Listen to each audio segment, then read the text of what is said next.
Hello and welcome to hankgames.hank. My name is John Green, manager of the AFC Wimbledon Wimbly Womblys, today taking on Charlton Athletic. It's going to be an exciting game. You know, Charlton used to be a Premier League club just like us, but life is long, and if you live long enough, you'll experience some disappointments.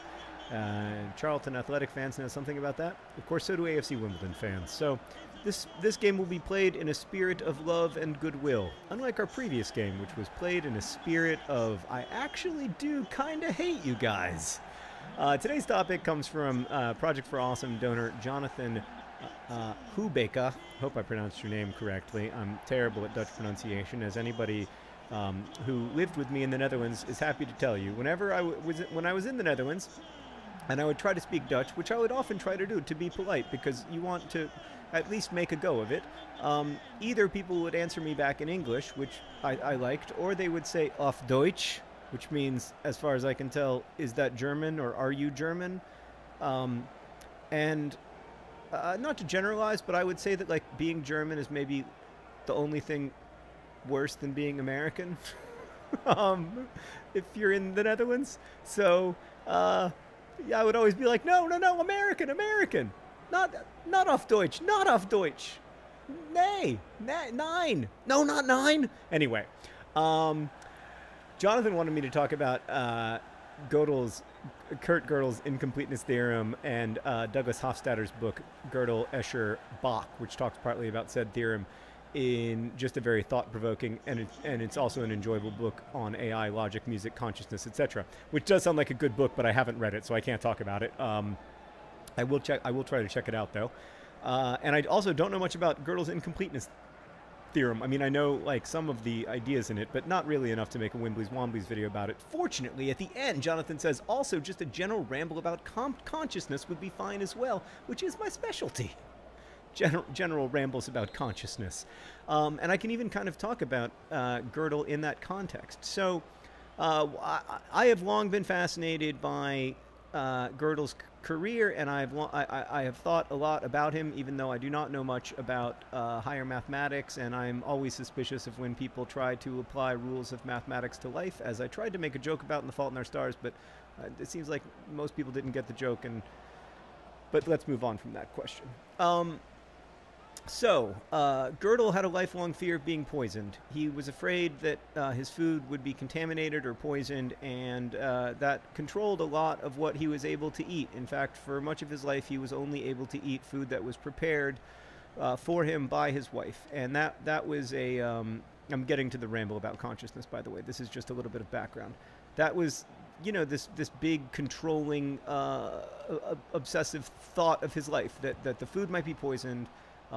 There's no way, and he couldn't ever quite close the loop on it. And, you know, I recognize, I don't want to diagnose someone I don't know and who is dead with a mental illness, but I recognize a lot of those thought patterns as fairly aligned with what I experience with obsessive compulsive disorder, where you cannot get a worry out of your mind, you can't get a fear out of your mind, you can't stop thinking about it no matter what you do.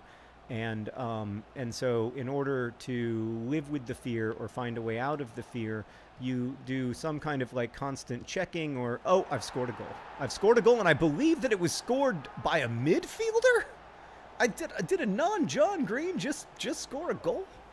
Could it be? Could it have been Frankenstein? Could it have been Frankenstein? It was way out there on the edge in a Frankenstein-like position. The name on the back of the jersey is Frankenstein. They did the mash. They did the monster mash. It was a graveyard smash. Just kidding. He's a doctor, not a monster. Just to reiterate, that's a common mistake, though. Right. So in my own life, like, I have obsessive fears about sometimes about contamination is one of them, and so I can relate to that. And then you have to build these like intense and complicated rituals around them in order to live with that fear, or try to ease the fear, or try to, you know, convince yourself to eat.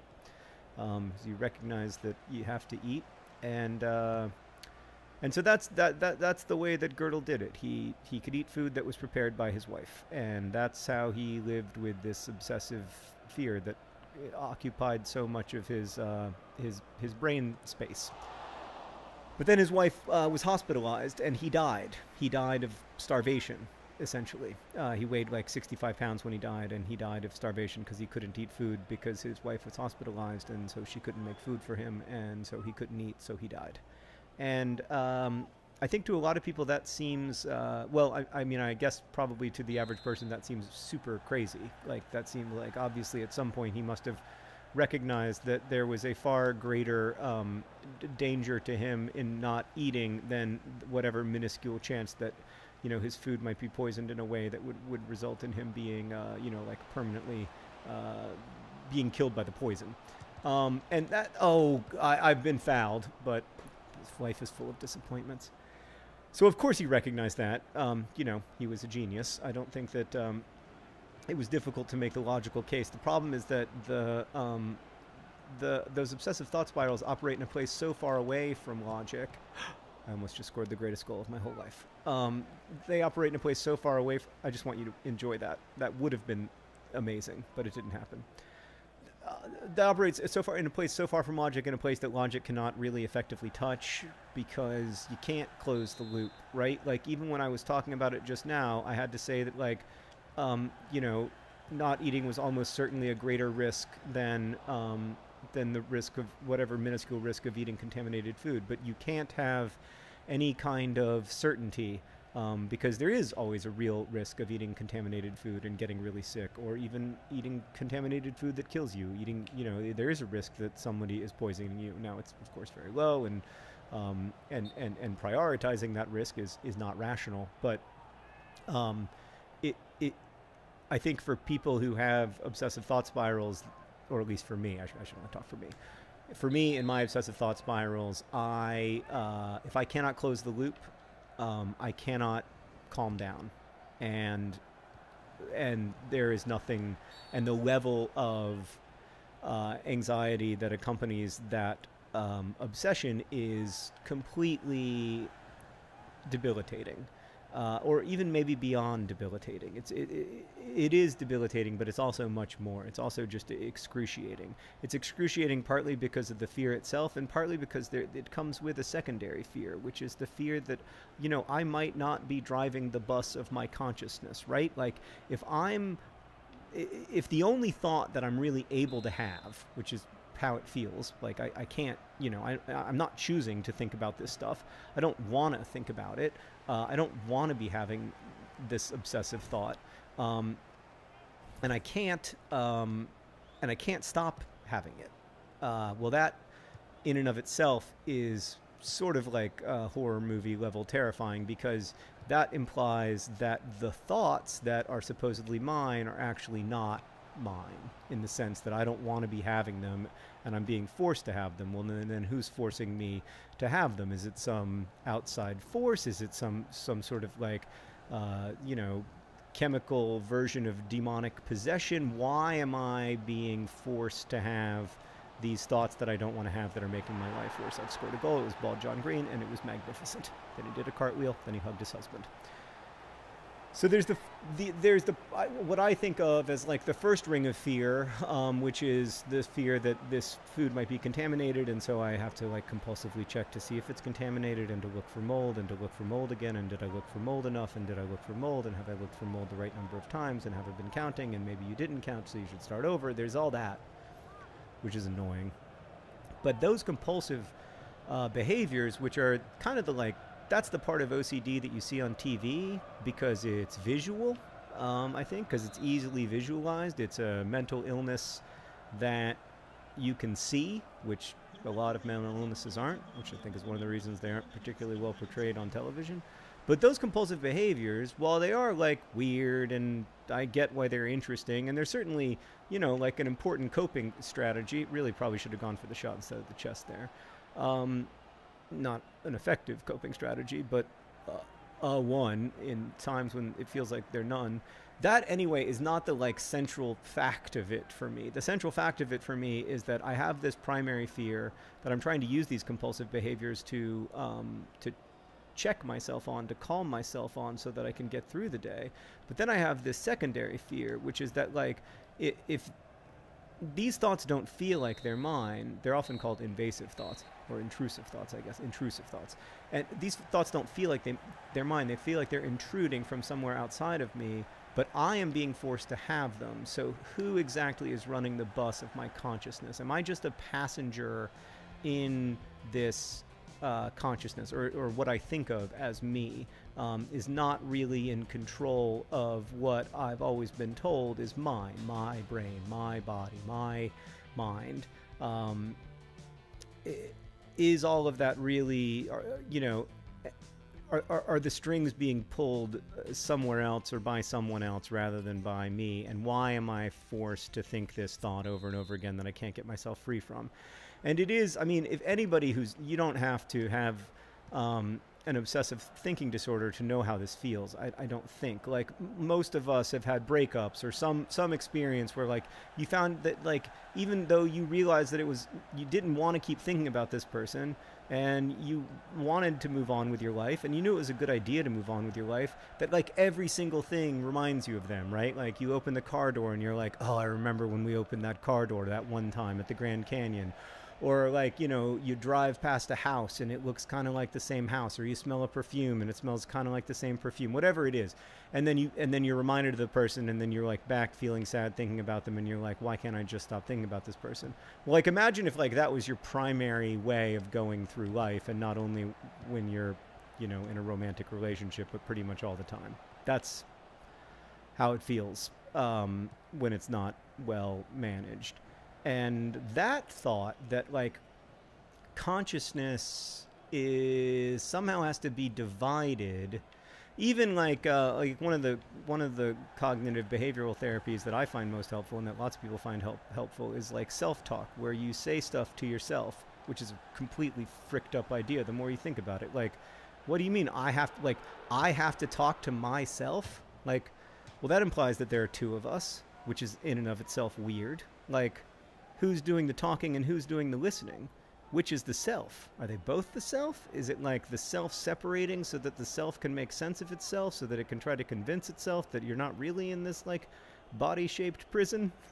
Yeah. I think the further down the road you go of that, listen, you can open up those Russian nesting dolls all day long and never get to the one in the center that's not hollow. But that to me is, like, ultimately the nature of consciousness, or like the defining feature of consciousness for in my particular case. I don't think that everybody experiences themselves this way. Oh crap, I've given up a goal. Wait, no, I didn't. Hooray. I do think that, like, I think it's kind of on a continuum, like the amount that people worry about their consciousness, or don't feel safe or comfortable or inside their own consciousness. I think that varies a tremendous degree, and I don't think that, like, everybody who sometimes feels less than fully in control of their consciousness is you know, suffering from a problem. It's when you can't get it back, for me at least, that it becomes a real problem. When you can't get the feeling of control or agency back, and you're sort of stuck feeling all the time, stuck with this thought that's usually a very unpleasant thought that you desperately don't want to have, but that you spend all of your time either having or trying to distract yourself from. It's just completely it's exhausting, and it is also one of the few, like, you know, something's wrong. You know, like, it's not like a delusion where you think you think that you're right, but you're deluded. Like, at least in my case, like, I know full frickin' well that something is super wrong. I just can't do anything about it. I just can't stop having the stupid thought. Like, and it's terrifying, and it's super weird, and when I think about the anguish and the torment that you have to be in to not eat when that's happening, you know, when you know the consequences.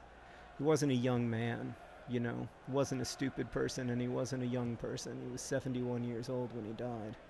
And I don't know. I think about that a lot. I think about how, you know, we tend to tell mental illness as a story of something that happened and that we got over, but for the vast majority of people, that's just not the story, you know.